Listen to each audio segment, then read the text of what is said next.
Beneath the depths where darkness rules, legends and fear were born. The name of Captain Dudley Walker Morton was whispered both in American bases and in Japanese ports. His submarine emerged from the shadows and destroyed convoys like a predator in the night. But along with glory came shadows.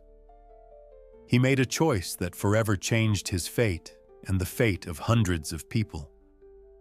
There were decisions that official reports kept silent about, and episodes that for decades sparked debates among historians. His victories entered the textbooks, but his mistakes left a stain that cannot be erased. Where lies the line between heroism and something far darker?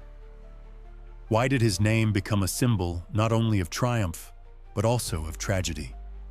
Not all the facts have been revealed even today, and some still shock military experts.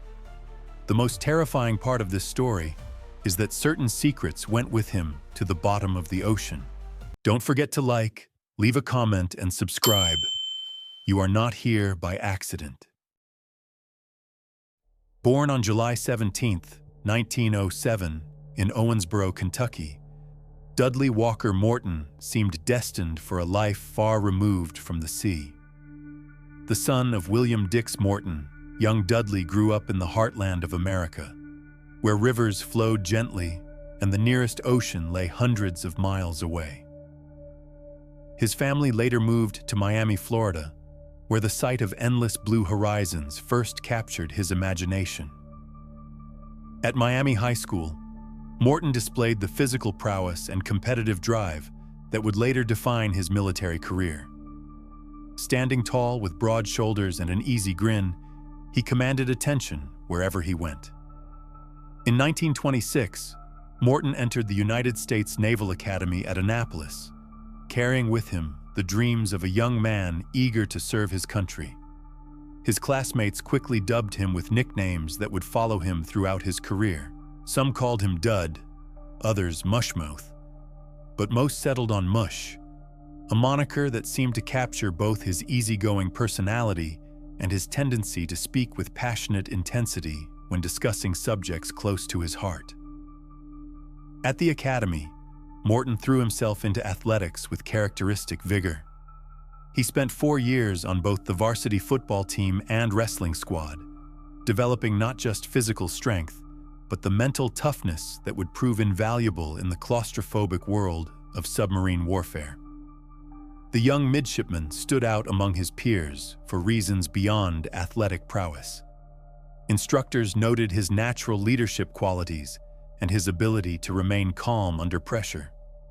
These traits, combined with an almost reckless courage, marked him as officer material from early in his academy years.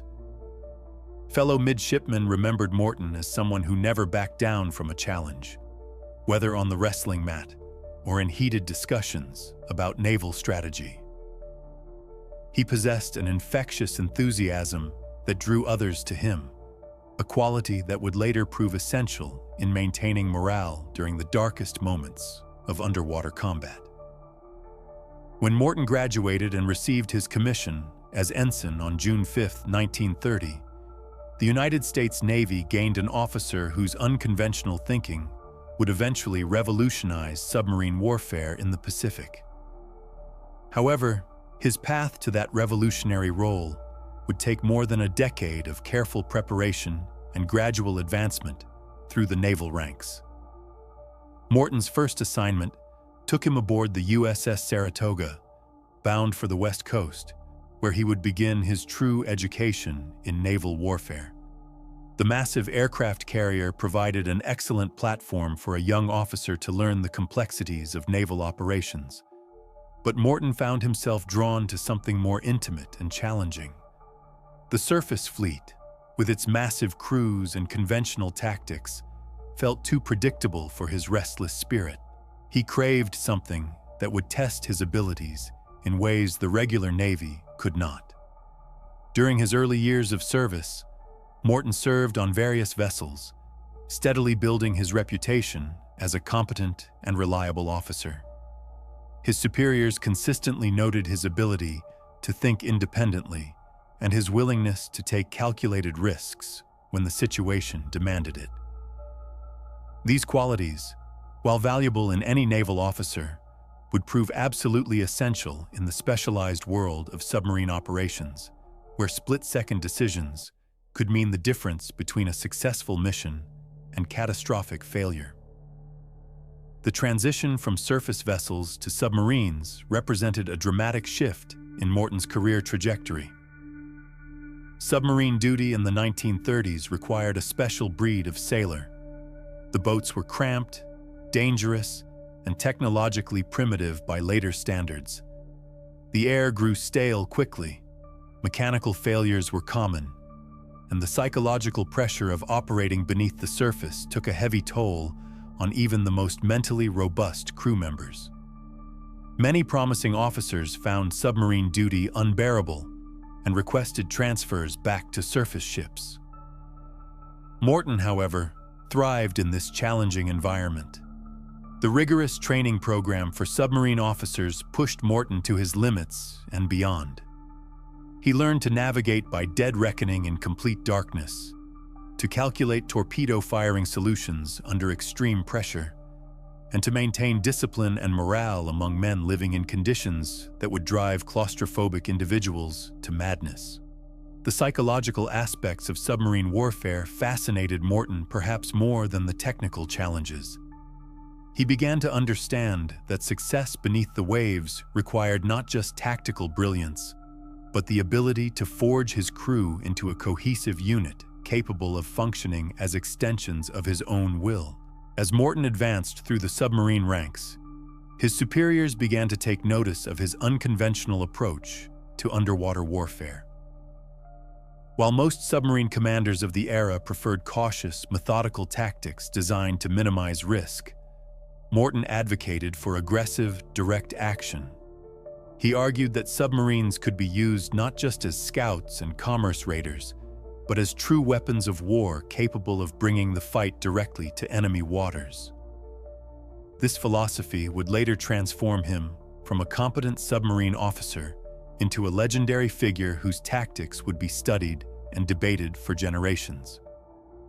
When Morton received orders to take command of USS Wahoo in late 1942, he inherited a vessel with a decidedly mixed reputation. The submarine, designated SS-238, had been commissioned earlier that year and had already completed 2 war patrols under different commanders. While the boat itself was mechanically sound and well-built, her combat record left much to be desired. Previous patrols had yielded minimal results, with few enemy vessels sunk and little strategic impact achieved. The crew, while experienced, had grown somewhat demoralized by their lack of success against Japanese shipping. Morton's arrival aboard Wahoo marked an immediate and dramatic transformation in the submarine's operational philosophy. From his first day as captain, he made it clear that he intended to abandon the cautious, defensive tactics that had characterized American submarine warfare in the early months of the Pacific conflict. Instead of hiding in deep water and waiting for targets to present themselves, Morton announced his intention to take Wahoo directly into enemy-controlled waters and hunt Japanese vessels with unprecedented aggression. The crew's initial reaction to their new commander ranged from skepticism to outright concern. Many of the sailors had grown accustomed to the relative safety of conventional submarine operations, where contact with enemy forces was minimized and escape routes were always carefully planned. Morton's approach promised to place them in far greater danger, with correspondingly higher chances of achieving significant military objectives. The captain spent considerable time during those first weeks explaining his philosophy to the crew, emphasizing that their submarine could achieve far more than anyone had previously imagined. Morton's leadership style differed markedly from that of his predecessors. Where other commanders maintained strict formality and emotional distance from their crews, Morton cultivated a more personal relationship with his men. He learned their names, their backgrounds, and their individual strengths and weaknesses. This approach fostered an unusual level of loyalty and trust that would prove essential during the intense combat situations that lay ahead. The crew began to understand that their captain saw them not as expendable assets, but as partners in a dangerous but vital mission. The transformation of Wahoo under Morton's command extended beyond tactical changes to encompass the very culture of the boat. The captain instituted new training procedures designed to maximize the crew's effectiveness during combat situations. He emphasized speed and accuracy in all operations, from loading torpedoes to manning battle stations. Most importantly, he worked to instill in every crew member a sense of confidence in their ability to outfight and outthink any enemy they might encounter. This psychological preparation would prove just as important as technical proficiency in the battles to come. Morton's approach to submarine warfare represented a radical departure from established American naval doctrine. Traditional submarine tactics emphasized stealth, patience, and the careful selection of targets that could be attacked with minimal risk of retaliation. Submarines were viewed primarily as reconnaissance assets and commerce raiders, operating from the periphery of major naval engagements rather than as primary weapons capable of decisive action. Morton rejected this conservative philosophy entirely, viewing his submarine as a weapon of terror capable of bringing war directly to the enemy's doorstep. The tactical innovations that Morton introduced aboard Wahoo centered around the concept of aggressive surface attacks. Rather than remaining submerged and firing torpedoes from long range, Morton preferred to surface his boat and close to point-blank range before launching his weapons. This approach, while dramatically more dangerous, offered several significant advantages. Surface attacks allowed for greater speed and maneuverability, more accurate targeting, and the ability to pursue fleeing enemy vessels. Perhaps most importantly, it created a psychological impact on Japanese crews who found themselves under attack from a vessel they had not even known was present. Morton's willingness to engage multiple enemy vessels simultaneously set him apart from other submarine commanders of the era. While conventional wisdom dictated attacking isolated targets and immediately withdrawing to avoid retaliation, Morton often sought out convoys and shipping groups where he could inflict maximum damage in a single engagement.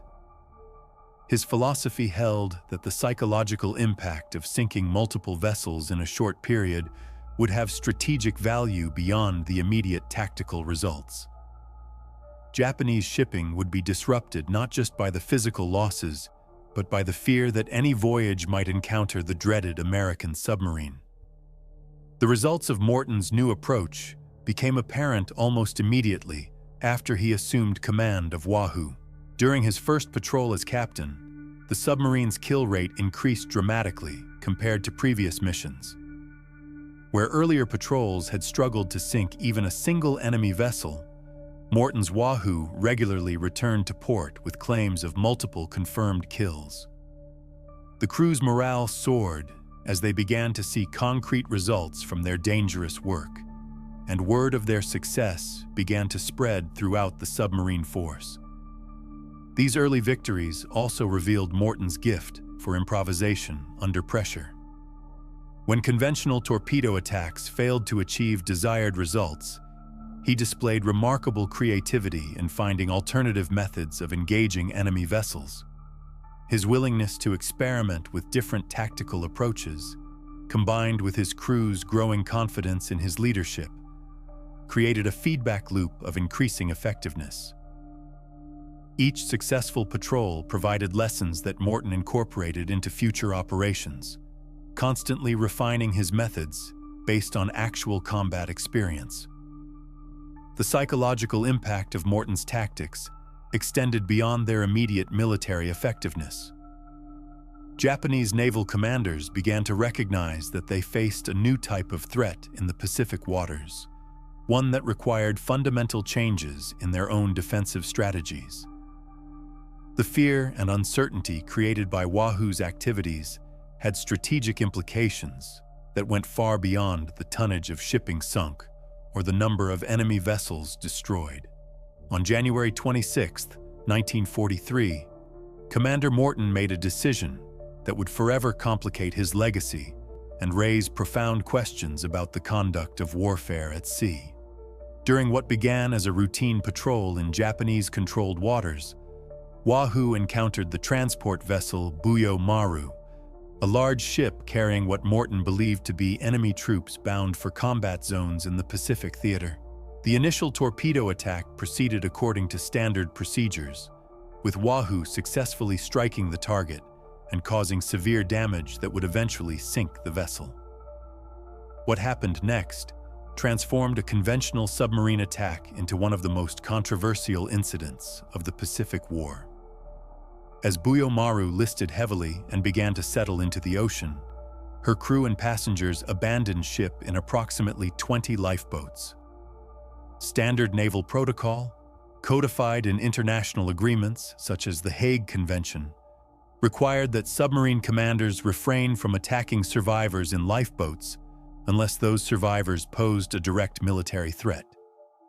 Morton, however, made the fateful decision to surface his submarine and open fire on the crowded boats with machine guns and small arms. Morton's justification for this action centered on his belief that the lifeboats contained Japanese military personnel who would return to combat if rescued. In his official report, he claimed that the transport had been carrying thousands of enemy troops, and that allowing them to reach safety would simply enable them to fight American forces another day. The attack continued for several hours, with Morton's crew systematically targeting the lifeboats until most had been destroyed or their occupants killed.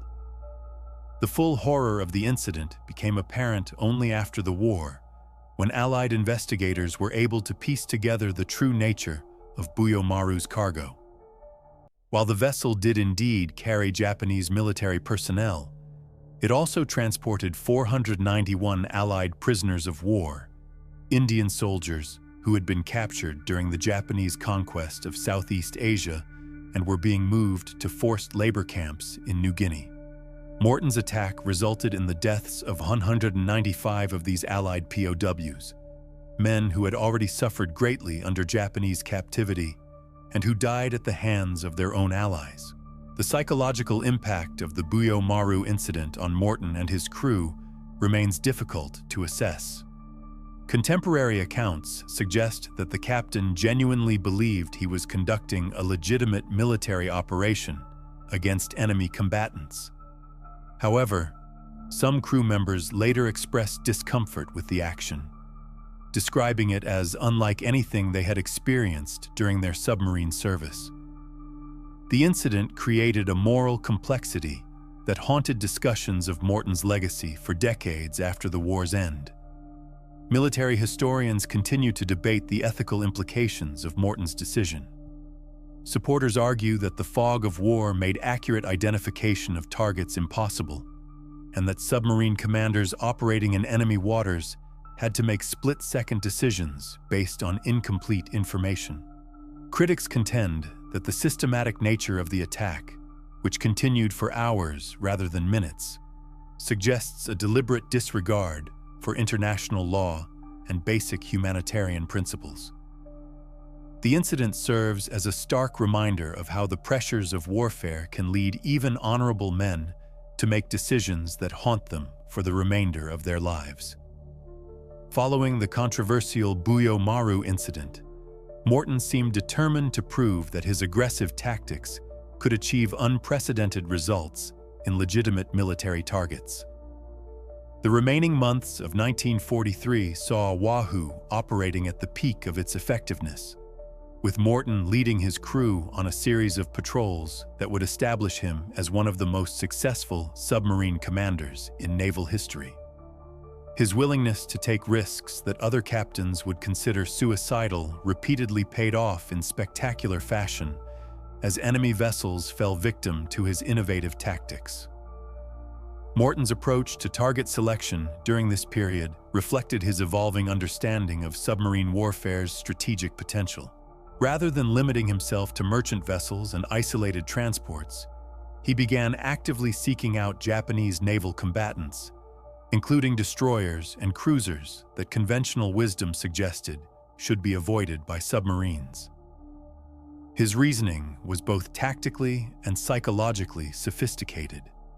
Sinking warships would not only remove immediate threats to Allied operations, but would also demonstrate to Japanese naval commanders that no vessel was safe from submarine attack. The technical precision with which Morton's crew executed these increasingly complex attacks reflected months of intensive training and combat experience. Torpedo firing solutions that would have challenged experienced surface shipgunners were calculated and executed flawlessly by Wahoo's fire control team. The submarine's ability to approach heavily defended targets, strike with devastating accuracy, and escape before effective retaliation could be mounted became the stuff of legend throughout the Pacific Fleet. Morton's success during this period stemmed partly from his ability to think several moves ahead of his opponents.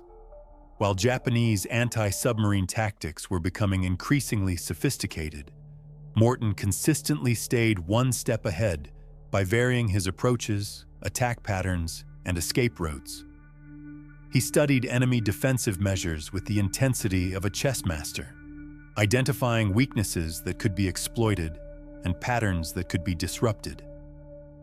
This intellectual approach to warfare, combined with his natural aggressiveness, created a deadly combination that Japanese commanders found nearly impossible to counter.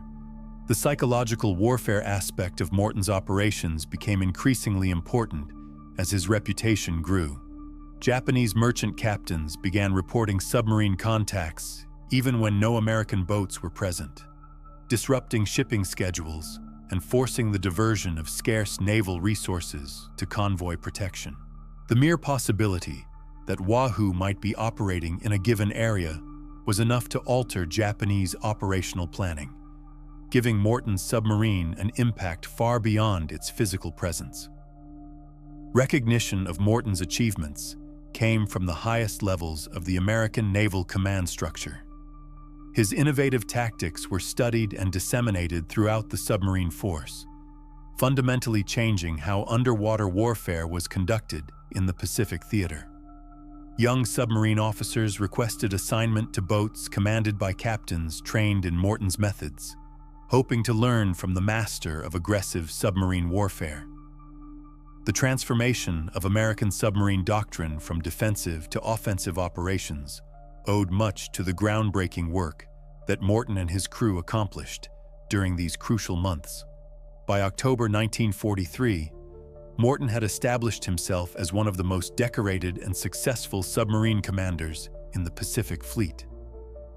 His string of victories had made him something of a celebrity within naval circles, and his tactical innovations had influenced submarine operations throughout the theater. However, the relentless pace of combat operations and the constant stress of operating in enemy waters were beginning to take their toll on both Morton and his crew. The captain, who had once seemed invincible, now showed signs of fatigue and strain that concerned his superiors. Despite these concerns, Morton requested permission to undertake one final patrol, this time into the heavily defended Sea of Japan itself.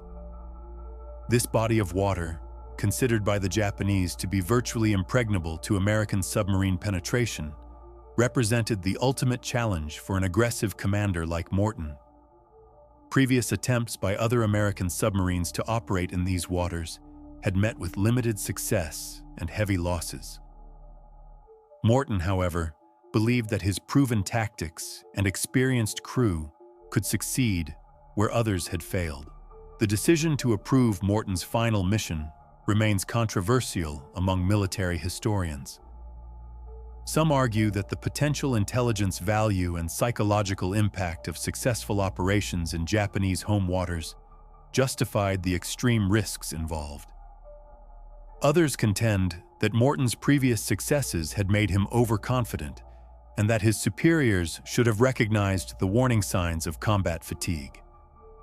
The approval for Wahoo's final patrol may have represented a failure of command judgment at the highest levels of the submarine force. Morton's preparations for the Sea of Japan mission reflected his characteristic attention to detail and innovative thinking. He studied Japanese patrol patterns, defensive installations, and geographical features that might provide tactical advantages. The crew underwent additional training in stealth operations and emergency procedures, recognizing that they would be operating in the most heavily defended waters in the Pacific. Every aspect of the mission was planned with the precision that had characterized Morton's most successful operations. On October 11, 1943, USS Wahoo disappeared while attempting to exit the Sea of Japan through La Perouse Strait, taking Morton and all 79 members of his crew with her. The exact circumstances of the submarine's loss remained mysterious for decades, with various theories proposed but none definitively proven. Japanese records suggested that coordinated air and surface attacks had finally succeeded in destroying the legendary submarine, but the precise details of Wahoo's final moments were lost beneath the cold waters of the northern Pacific. The news of Morton's disappearance sent shockwaves throughout the American submarine force and the broader naval community. The loss of such an experienced and successful commander represented not just a tactical setback, but the end of an era in submarine warfare. The techniques and philosophy that Morton had pioneered would continue to influence American naval operations. But the man himself had become another casualty of the war he had fought with such distinction and controversy. The impact of Morton's revolutionary approach to submarine warfare extended far beyond his personal achievements or the success of individual patrols. His willingness to abandon conventional tactical doctrine and experiment with aggressive new methods fundamentally transformed how the United States Navy conducted underwater operations in the Pacific theater. The defensive, cautious approach that had characterized American submarine warfare in the early months of the conflict gave way to an offensive philosophy that brought the fight directly to Japanese home waters. Training programs for submarine officers were completely revamped to incorporate the lessons learned from Morton's experiences. His emphasis on aggressive surface attacks, close-range torpedo firing, and psychological warfare became standard elements of submarine officer education. Young commanders studied Morton's patrol reports with the intensity of biblical scholars, seeking to understand not just what he had done, but why his methods had proven so effective against Japanese defensive measures.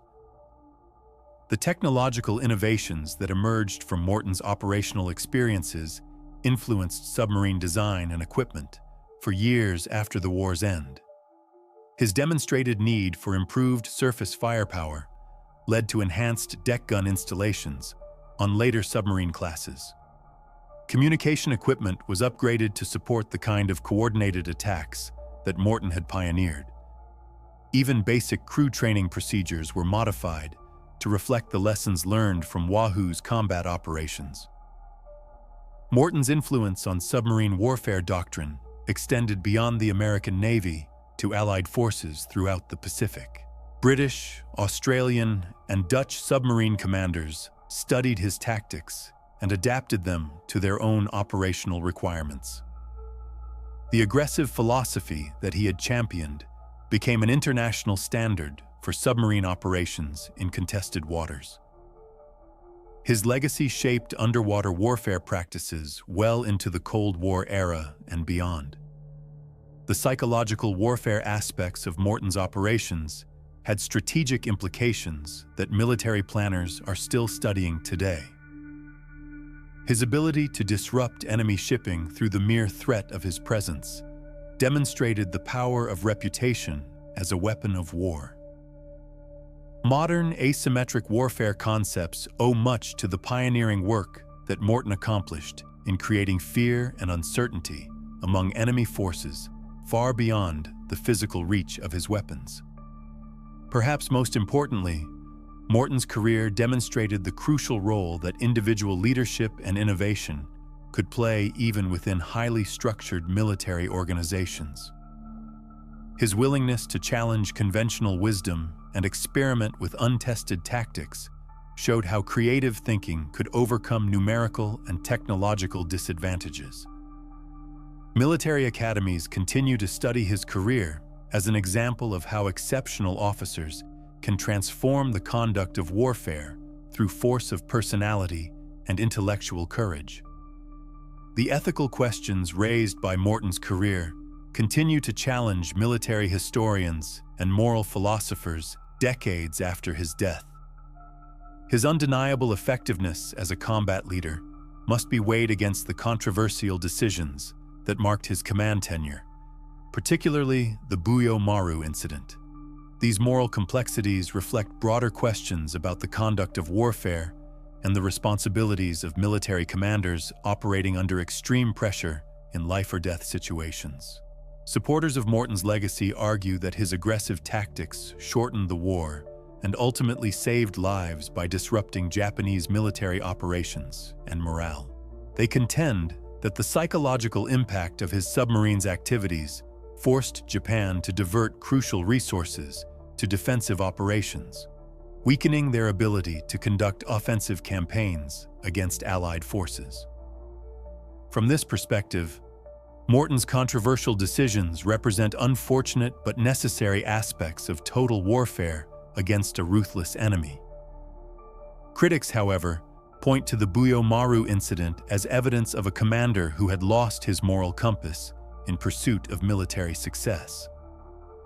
They argue that the systematic nature of the attack on survivors in lifeboats violated both international law and basic humanitarian principles that should govern warfare even under the most extreme circumstances. The death of Allied prisoners during this incident adds particular weight to criticisms of Morton's judgment and character. The debate over Morton's moral legacy reflects broader questions about how societies should remember military leaders whose achievements come at significant ethical costs. His tactical innovations undoubtedly saved American lives and contributed to Allied victory in the Pacific, but his methods raise uncomfortable questions about the price of military effectiveness. The challenge for historians lies in presenting a balanced assessment that acknowledges both his contributions and his failures without excusing or condemning either entirely. Modern military ethics training incorporates lessons learned from Morton's career, using his example to illustrate the importance of maintaining moral clarity even under extreme combat conditions. Officer education programs emphasize that tactical success cannot justify violations of international law or basic humanitarian principles. The goal is to develop leaders who can be both effective and ethical, learning from Morton's innovations while avoiding his moral compromises. The complexity of Morton's legacy serves as a reminder that war heroes are human beings, capable of both great achievements and serious moral failures. His story illustrates how the pressures of combat can push even honorable individuals toward decisions they might not make under normal circumstances. Understanding this human dimension of military leadership is essential for developing officers capable of maintaining their moral compass, even in the most challenging operational environments.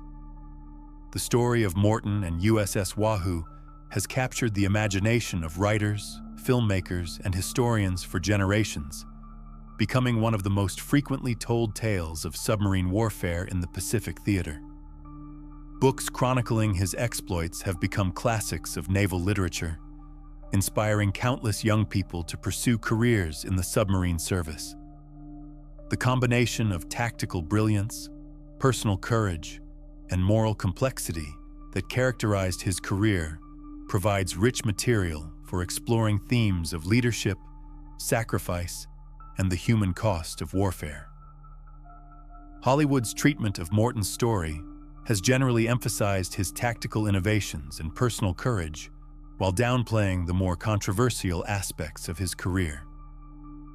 Films and television programs have portrayed him as an unambiguously heroic figure whose aggressive tactics helped turn the tide of the Pacific War. This popular culture representation has contributed to a romanticized view of submarine warfare that sometimes obscures the moral complexities inherent in his story. Academic historians have taken a more nuanced approach to Morton's legacy, producing detailed analyses that examine both his tactical contributions and the ethical questions raised by his command decisions. These scholarly works have helped establish a more balanced understanding of his career, one that acknowledges his revolutionary impact on submarine warfare while not excusing the controversial incidents that marked his tenure. The result is a more complex but ultimately more honest portrayal of a man who embodied both the best and worst aspects of wartime leadership. The naming of military installations and vessels after Morton reflects the American military's continued respect for his contributions to naval warfare. However, these honors have not been without controversy, with some critics arguing that his record includes too many ethical problems to justify such recognition. The debate over how to remember Morton illustrates broader tensions within American society about how to commemorate military leaders whose legacies include both heroic achievements and moral failures. Educational institutions, particularly naval academies and military colleges, continue to study Morton's career as a case study in leadership, innovation, and military ethics. His story provides valuable lessons about the importance of tactical flexibility, the power of aggressive leadership, and the dangers of moral compromise under pressure. Students learn to appreciate his contributions while understanding the ethical pitfalls that marked his career. International perspectives on Morton's legacy vary considerably, with former Allied nations generally viewing him more favorably than former Axis powers. Japanese historians have written extensively about the impact of his submarine operations on their naval strategy and merchant shipping, generally acknowledging his tactical skill while condemning the Buyo Maru incident as a war crime. These different national perspectives reflect the ongoing challenges of creating shared historical narratives about controversial wartime figures. The tactical principles that Morton pioneered during his brief but spectacular career continue to influence submarine operations well into the 21st century. Modern submarine commanders study his patrol reports and tactical innovations as part of their professional education, learning to apply his aggressive philosophy to contemporary operational challenges. While technology has advanced dramatically since the World War II era, the fundamental principles of submarine warfare that Morton articulated remain relevant to underwater combat operations. Morton's emphasis on psychological warfare and the strategic impact of reputation has particular relevance to modern asymmetric conflict situations. His ability to disrupt enemy operations through the mere threat of his presence demonstrates principles that apply to contemporary special operations and irregular warfare tactics. Military strategists studying hybrid warfare concepts often reference Morton's operations as early examples of how individual units could achieve strategic effects through tactical innovation and aggressive leadership. The command and control methods that Morton developed for managing his submarine during complex combat operations have influenced modern naval command structures. His integration of technical expertise with aggressive tactical thinking established patterns that continue to characterize effective submarine leadership. The balance he struck between detailed planning and battlefield improvisation remains a model for contemporary naval officers operating in unpredictable combat environments. Training programs for modern submarine personnel incorporate lessons learned from Morton's crew management techniques and his methods for maintaining morale during extended combat operations. His ability to forge his crew into an exceptionally effective fighting unit, despite the challenging conditions aboard World War II submarines, provides insights that remain valuable for contemporary military leaders. The psychological aspects of his leadership style continue to be studied and emulated by officers responsible for managing personnel under extreme stress. The intelligence-gathering methods that Morton pioneered during his patrols influenced the development of modern submarine reconnaissance capabilities. His systematic approach to studying enemy patterns and defensive measures established protocols that evolved into sophisticated intelligence collection and analysis procedures. Contemporary submarine operations continue to reflect the integration of tactical action with strategic intelligence gathering that characterized Morton's most successful missions. Perhaps most significantly, Morton's career demonstrated the crucial importance of adaptability and innovation in naval warfare.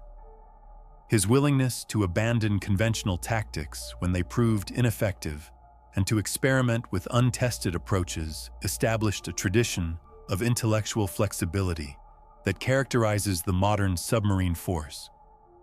Officers are trained to think creatively about tactical challenges, drawing inspiration from Morton's example of successful innovation under pressure. Morton's submarine operations must be understood within the broader strategic context of the Pacific War, where American forces faced the challenge of projecting power across vast oceanic distances against a well-prepared and determined enemy. His tactical innovations contributed to a fundamental shift in American naval strategy, from defensive operations designed to protect American territory to offensive campaigns aimed at bringing the war directly to Japanese home waters. The strategic impact of Morton's submarine warfare extended far beyond the tonnage of shipping sunk or the number of enemy vessels destroyed. His operations forced Japanese commanders to divert significant resources to anti-submarine warfare, reducing their ability to conduct offensive operations against Allied positions. The psychological effect of his activities disrupted Japanese shipping schedules and created uncertainty that complicated their strategic planning throughout the Pacific theater. Morton's influence on Allied naval cooperation in the Pacific demonstrates how individual tactical innovation could have broad strategic implications. His methods were studied and adapted by submarine forces from multiple nations, creating a more coordinated and effective Allied underwater warfare capability. The sharing of tactical intelligence and operational techniques that resulted from his success strengthened the overall Allied war effort in ways that extended well beyond American operations.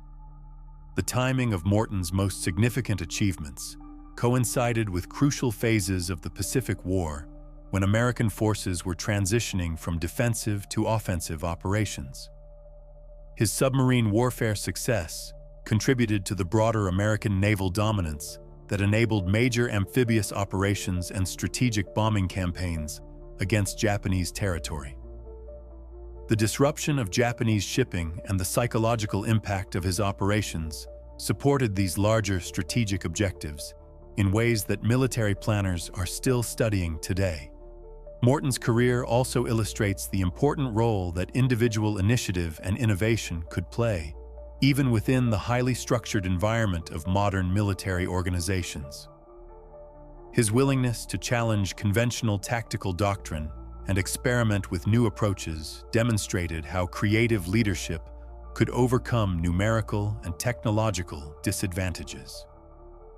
This lesson has particular relevance for contemporary military operations, where technological superiority cannot be assumed and tactical innovation remains crucial for success. The international implications of Morton's submarine warfare extended beyond immediate military objectives to influence post-war naval doctrine and international maritime law.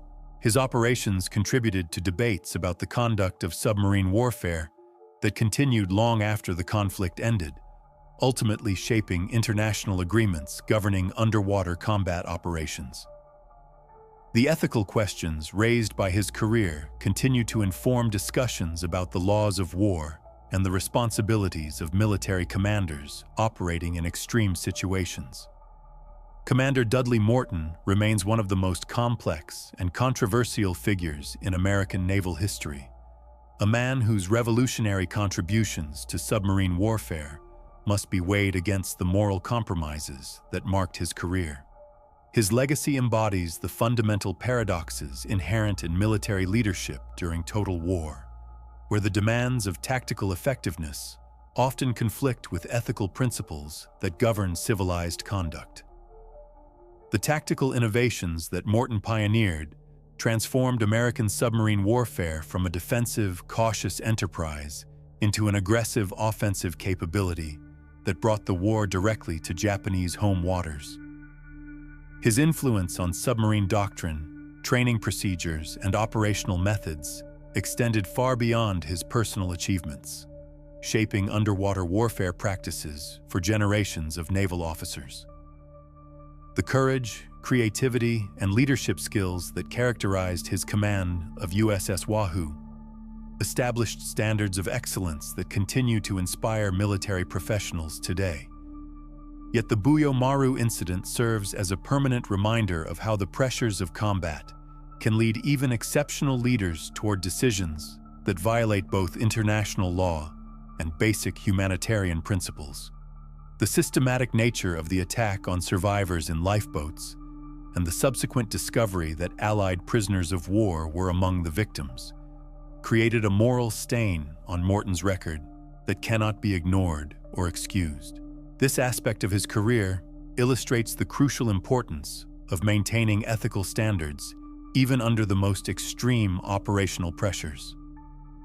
The debate over Morton's legacy reflects broader questions about how societies should remember military leaders whose achievements come at significant moral costs.